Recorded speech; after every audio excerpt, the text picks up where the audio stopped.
ជាយូរយារណាស់មកហើយមានឆ្កែចុកកំហូចមួយក្បាលកំពុងផឹកទឹកនៅតាមដងអូរមួយកន្លែងក្នុងខណៈពេលនោះមានកូនចៀនតូចមួយបានដើរមកផឹកទឹកនៅទីនោះដែរនៅពេលដែលវាបានឃើញឆ្កែចុកវាក៏ដើរវាងទៅទិសខាងត្បូងដើម្បីកុំឲ្យរំខានលើឆ្កែចុកកំហូចនោះ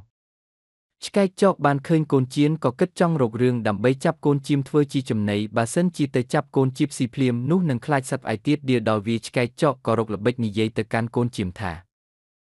ដេអាកូនចៀមតូចច្រមុះតើឯងឃើញទេថាយើងកំពុងតែផឹកទឹកហេតុអីបានជាឯងមកធ្វើឲ្យទឹកល្អអស់អញ្ចឹងអូហូអ៊ំឆ្កែចុកខ្ញុំធ្វើទឹកឲ្យល្អដោយរបៀបណាបើខ្ញុំនៅពីក្រោមខ្សែទឹកចំណែកអ៊ំនៅពីលើខ្សែទឹកកូនចៀមតបយើងដឹងហើយតែកាលពីឆ្នាំមុនឯងបានជាយើងទោះបីជាយ៉ាងណាក៏ដោយយើងនឹងដាក់ទោសឯងឲ្យសមនឹងកំហុសរបស់ឯងកន្លងមកឆ្កែចុករករឿងបន្តអូហូ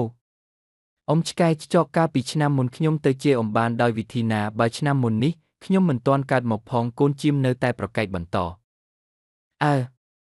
យើងដឹងហើយទោះបីឯងមិនបានជាយើងក៏ពុកឯងជាយើងដែរទោះយ៉ាងណាឯងក៏ត្រូវទទួលទោសជំនួសឪពុកអ៊ំឆ្កែចុកអើយកុំមករករឿងខ្ញុំអីឪពុករបស់ខ្ញុំមកជេរអំពីអង្គរបើខ្ញុំកំព្រាឪពុកតាំងតែពីកើតមកម្លេះខ្ញុំមិនដែលឃើញមុខឪពុកដូចម្ដេចផង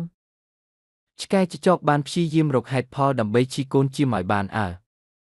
ទោះបីឪពុកឯងមិនបានជេរក៏ម្ដាយឯងជេរយើងដែរវើយអ៊ំ